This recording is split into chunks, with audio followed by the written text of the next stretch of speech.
when I first started coming to Abraham, didn't make sense. I was forced to come here. Really. And one of my biggest things when I was a kid, I was called Smiley. And I was really, really happy. Things always just worked out. And then in my 20s, teenage and 20s, I tried to figure out why that was. And, when I was a kid, I think I understood the purpose of life was to have fun. And as I started digging more into metaphysics and reading, and it became more about sort of trying to manifest success, and maybe it's more about accomplishments. We just want to jump in really briefly with one word. From our perspective, the utter definition of success is joy in this moment. So satisfaction is the success that you're looking for, and every other kind of success will follow that. The success of alignment with who you are then connects you with the success of everything that you've asked for too. But if you're looking for anything other than that, then you get off track pretty easy. Yes. Joseph Campbell said, follow your bliss.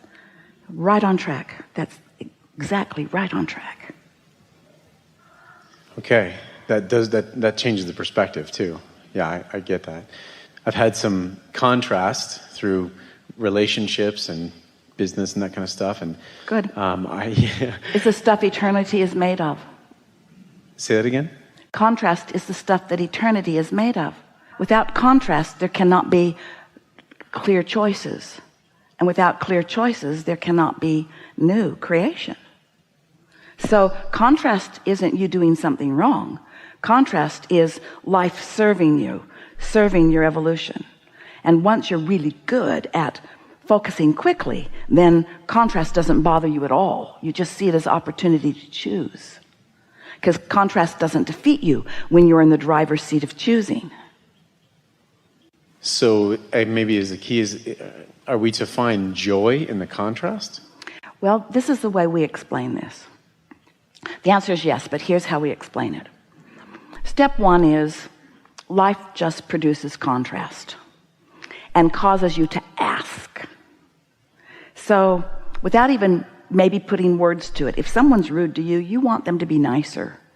And if you don't have enough money, you want more money. It's that simple.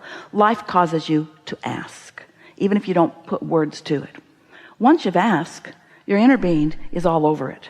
Your inner being, who stands as the receiver of your evolution, becomes the vibrational equivalent of each new asking. So step one is you ask. Step two is it's answered. But it's a vibrational version that humans don't want to admit is real at first. Step three is admitting it's real. Step three is accepting that it has been asked and answered and that it does exist, and then finding a way to get into the receiving mode of what you're asking for, because it's constantly being revealed to you, but you've got to get in a receptive mode so that you can receive what's being revealed. It's like the radio station can transmit the message or the music, but if you don't have your tuner set, you're not going to hear it. So you've got to set your frequency to that frequency, which means you can't be in doubt or fear and hear it. So we teach meditation as the easiest way to get there. When you quiet your mind, you stop all thought. When you stop all thought, you stop resistant thought. When you stop resistant thought, your vibration rises. And when your vibration rises, you're in sync. And so now you're in the receptive mode. So step one is ask. Step two is answered. Step three is receive. And step four is getting real good at that. Being so good at receiving, mostly because you like to feel good, and because you've practiced quieting your mind so you can go there easily. So step four is just being real good at step three. That seems silly to have a whole step that's about the step before it. But the receiving mode, it's not like a college degree where once you accomplish it, it's yours forevermore. Hang the plaque on the wall, I have received. It's not like that, because it either is or it isn't in the moment, depending upon how satisfied you are, depending on what you're doing with your thoughts. So step four is maintaining some stability there. And then step five is what you were just talking about. Step five is being back in a contrasting moment, and hear this, often because your inner being inspired you there because you want more expansion. Because if you want expansion, that means you want answers. And if you want answers, you need questions. If you want expansion, you need solutions. And if you want solutions, you need problems. Would you agree? And so when you're tuned in, tapped in, turned on, then very often you are inspired right into the clarity of a problem because it asks a question that the solution is so satisfying when it comes. It's not failure on your part. It's nothing for you or anyone to be disappointed about. It's the process and understanding the process and being at one with the process. And then once Esther caught hold of that, when something wonderful would happen in her life, she'd say, I did that. And when something not wonderful would happen, she would say, I did that too. Because she understood that it's part of the clarifying process.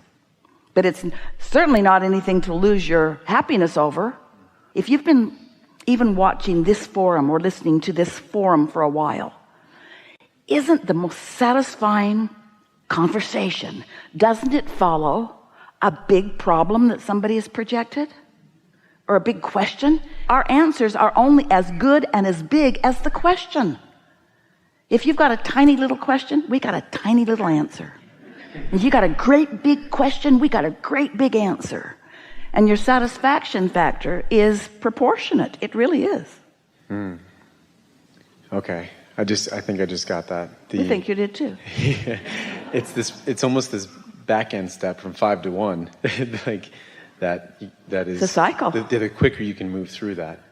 What happens is you find yourself then not feeling like you're moving through it. It's not like getting over the problem. It's like, ooh, a juicy question, which is going to bring juicy answers. And you see, one of the things that happens is you come here, we talk with you, you hear us with our certainty speaking about the laws of the universe. And we tell stories of Esther's success or others' success, or you hear the stories of success from others. But until you have personally had the experience where you have felt the discord of what you think is a problem, and then felt the relief of alignment, and then actually come out of a meditative state with a clear impulse that maybe doesn't even feel related to your problem. It's just an impulse that feels good, like go to 7-Eleven and get a Slurpee.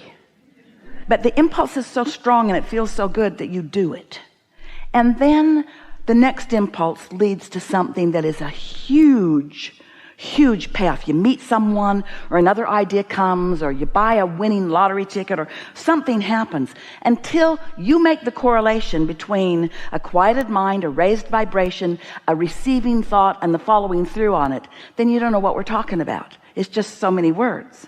But once you start deliberately allowing your vibration to rise, and then receiving the thoughts that come from it, and acknowledging. The other day, here's Esther's newest example of this. So, you know, if you've been listening to us, Abraham teaches easy meditation. We don't encourage you making a big deal about anything. In fact, we say, listen to the air conditioner, and if you do, and you can just isolate that sound, your thoughts will stop, your vibration will rise, and you'll have a meaningful moment with us.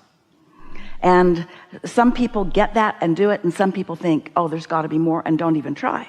But it's what we mean. It's how Esther does it. It's how Esther has always done it. So the other day, they were in Asheville, North Carolina, which is known to be a spiritual community. And friends who Esther met there said, let's go to the Salt Crystal Cave. And Esther thought, oh, a cave. So they went to a building and went to a room.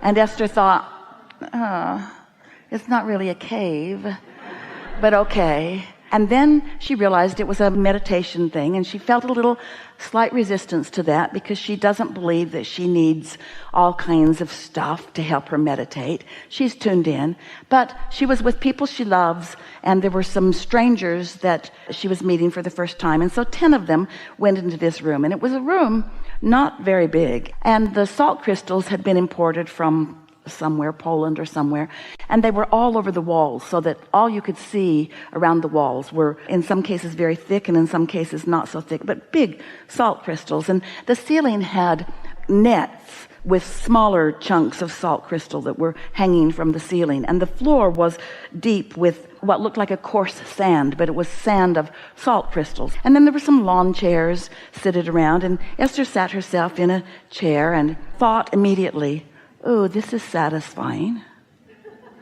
The temperature was perfect, and there was a water fountain dripping, delightful sounds, and the fragrance of eucalyptus was very soft in the room, and music, really quiet, beautiful music. And Esther sat back in her chair and thought, I love this. And then she proceeded to focus upon the sound of water dripping, because it was the most consistent sound in the room. And in her chair was sitting a large piece of crystal, and Esther picked it up because she didn't want to sit on it, and felt a slight resistance because it seemed like something unnecessary. Abraham doesn't talk about it, but she found a way to hold it. Her hand just fit so nicely in it that she fell in love with it, and then she just blissed out for 45 minutes. And when it was time to go, she wanted to take her rock with her, and they allowed her to pay $4 for it.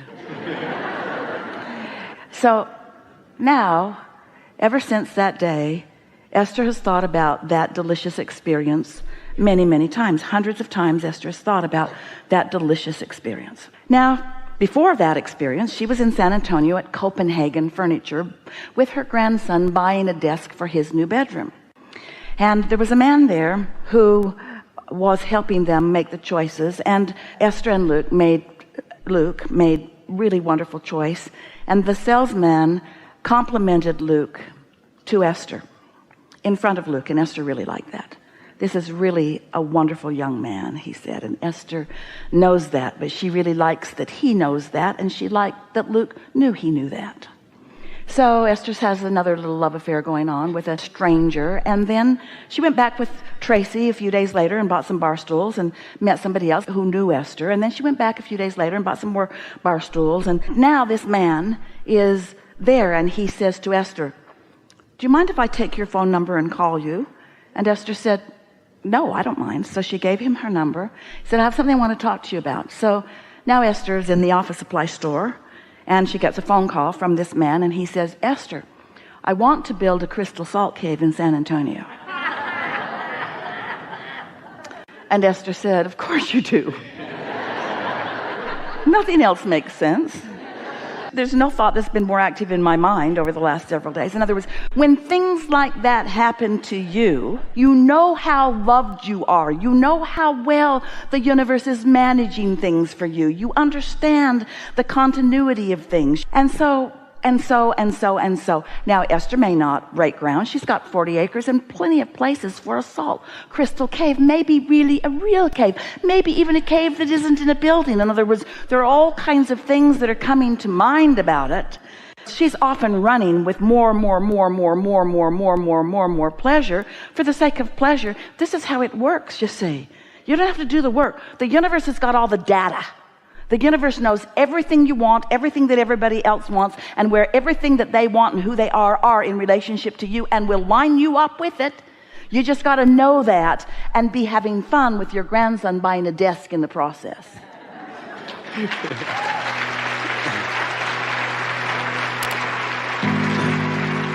And Esther doesn't even believe in the necessity of a salt crystal cave for meditation. She just liked it. She might be the only one who ever goes in it.